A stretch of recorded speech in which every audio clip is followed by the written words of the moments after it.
ঈশ্বরের ধন্যবাদ হোক, ঈশ্বরের নাম উচ্চীকৃত গৌরবান্বিত হোক। আমি রেভারেন্ড পার্থ চ্যাটার্জি, আপনাদের সকলের বন্ধু, আপনাদের সঙ্গে একই সঙ্গে ঈশ্বরের আত্মিক পথের পথিক। আমার জীবনে ঈশ্বর যে কলিং দিয়েছেন, যে বাক্যকে সর্বত্র পৌঁছে দেওয়ার জন্য, সেই কলিংয়ের বশবর্তী হয়ে আবার আপনাদের সম্মুখে এসেছি ঈশ্বরের পবিত্র বাক্য নিয়ে। আশা করি আপনারা সবাই ভালো আছেন। ঈশ্বর আপনাদের জীবনে অনেক মঙ্গল সাধন করেছেন। যদি আমার বলা এই ক্ষুদ্র ক্ষুদ্র বাক্যর ভিডিওগুলো যদি আপনাদের জীবনে কোনো কাজে লেগে থাকে, যদি আপনাদের আত্মিক চলার পথে আপনাদেরকে সাহায্য করে থাকে, তাহলে অবশ্যই ঈশ্বরের গৌরবের জন্যে আমার ইউটিউব চ্যানেলটাকে সাবস্ক্রাইব করবেন, যাতে আরও অনেক মানুষের কাছে ঈশ্বরের বাক্য গিয়ে পৌঁছায় এবং আমার যে প্রচেষ্টা, আমার যে পরিশ্রম, সেই প্রচেষ্টা, আমার কলিং যেন সার্থক হয়।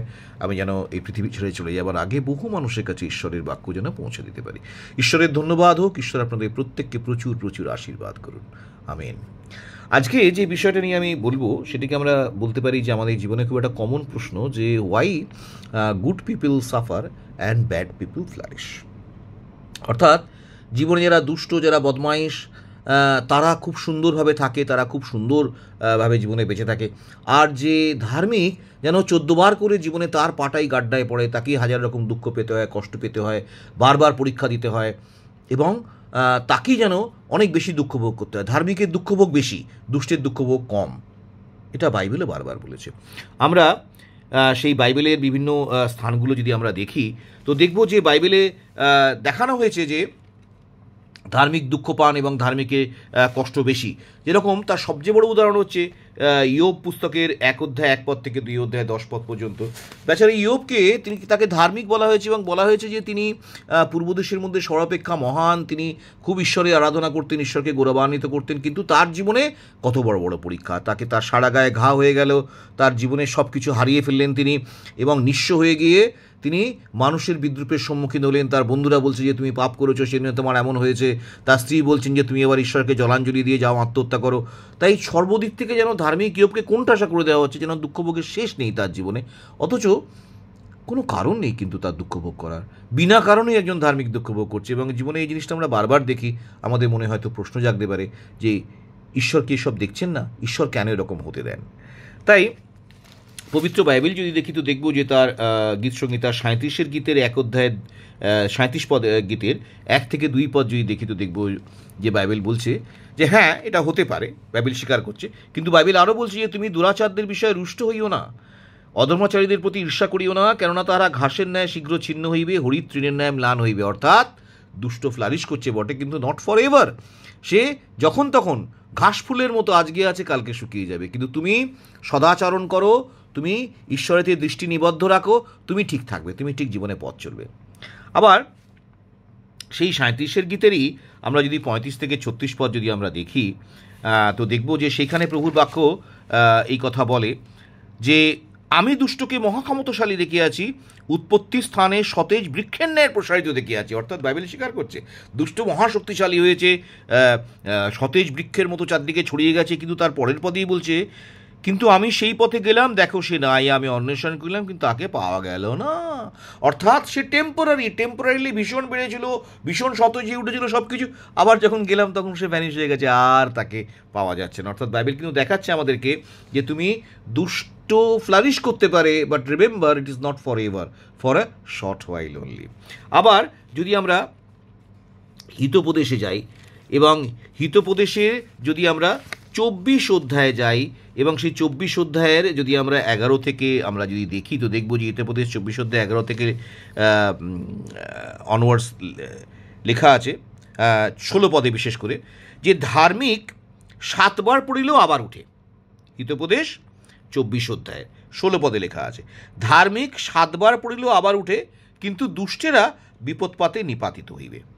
অর্থাৎ ধার্মিক যে সে পড়ে, দুঃখভোগ করে, ইও পড়েছেন, দুঃখভোগ করেছেন, আবার ওঠে, কিন্তু দুষ্টেরা বিপদ পাতে নিপাতিত হইবে, মানে তারা বিপদে যখন পড়বে আর উঠে দাঁড়াবে না।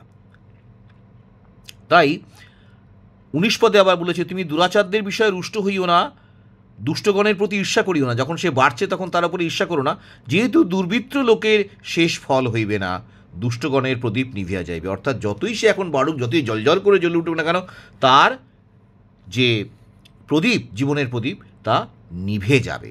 আবার যদি আমরা যিশাইয় ভাববাদী পুস্তকের তার যদি আমরা 55 অধ্যায় দেখি, যিশাইয় তার 55 অধ্যায় তার 8 থেকে 9 পদ, সেখানে আমরা দেখব যে কেন এরকম হয় সে বিষয়ে বাইবেল আমাদেরকে একটা আভাস দিয়েছে, যে কেন ধার্মিক কষ্ট পায়, কেন দুষ্ট ফ্লারিশ করে, ইত্যাদি ইত্যাদি।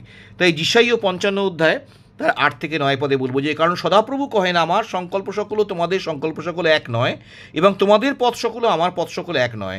কারণ ভূতল হইতে আকাশমণ্ডল যত উচ্চ, তোমাদের পথ হইতে আমার পথ ও তোমাদের সংকল্প হইতে আমার সংকল্প তত উচ্চ।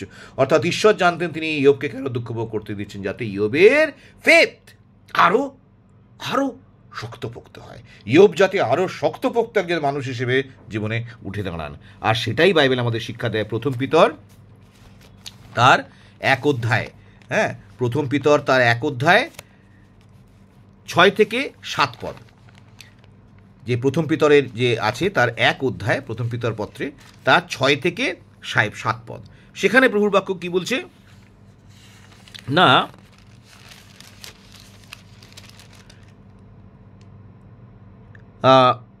যদিও অবকাশ মতে এখন অল্পকাল নানাবিধ পরীক্ষায় দুঃখার্ত হইতেছ, ধার্মিকের পরীক্ষার সময় বলা হচ্ছে,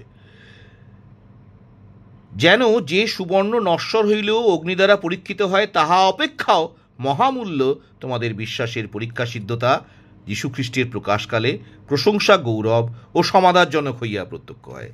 অর্থাৎ পিতর বলে দিচ্ছেন যে কেন তোমরা ধার্মিকরা হয়ে কষ্ট পাও জানো, যেন সোনাকে যেভাবে গলিয়ে গলিয়ে গলিয়ে গলিয়ে খাঁটি করে তোলা হয়, সেইভাবে ঈশ্বর তোমাদের ফেথকে, তোমাদের বিশ্বাসকে তিনি দুঃখভোগের মধ্যে দিয়ে, পরীক্ষার মধ্যে দিয়ে গলিয়ে খাঁটি করে দেন, যেন যেদিনকে সেই বিশ্বাসের তোমাদেরকে পরীক্ষা দিতে হবে, যেদিনকে সেই বিশ্বাসকে প্রকাশ করতে হবে, সেই মহামূল্য বিশ্বাসকে, সেই বিশ্বাসের পরীক্ষা সিদ্ধতা যেন খ্রিস্ট যিশুর প্রকাশকালে যেন হয়। তাই খ্রিস্ট যিশু যখন দ্বিতীয় আগমন করবেন, প্রকাশিত হবেন, তখন যাতে তোমাদের পরীক্ষার সিদ্ধতা হয়, তোমার বিশ্বাসের, যেন তোমার বিশ্বাসকে পরীক্ষা সিদ্ধ হিসেবে দেখা যায়, সেই জন্যে তিনি ধার্মিককে দুঃখ ভোগ করতে দেন। অর্থাৎ ঈশ্বর বিনা উদ্দেশ্যে, বিনা কারণে কিন্তু তিনি দুষ্টকে ফ্লারিশ করতে এবং ধার্মিককে তিনি দুঃখ ভোগ করতে দেন না। দুটোর পেছনেই তার উদ্দেশ্য থাকে। দুষ্ট সে ফ্লারিশ করতে করতে সে বিপদপাতে নিপাতিত হবে, আর কোনোদিন উঠবে না, তার প্রদীপ নিভে যাবে, সে চরম পতিত হবে। আর ধার্মিক 7 বার পড়লেও আবার উঠবে, এবং তার যত দুঃখ ভোগ করবে তার বিশ্বাস তত সিদ্ধ হবে। ঈশ্বরের ধন্যবাদ হোক, ঈশ্বরের নাম উচ্চীকৃত, গৌরবান্বিত হোক। ঈশ্বর কত মহান যে তিনি দুঃখ ভোগের মধ্যে দিয়ে আমাদেরকে আরও শক্তপোক্ত করে গড়ে তোলেন। ঈশ্বরের ধন্যবাদ হোক। ঈশ্বর আপনাদেরকে প্রচুর আশীর্বাদ করুন। Amen, amen, amen. ঈশ্বর আপনাদের মঙ্গল করুন।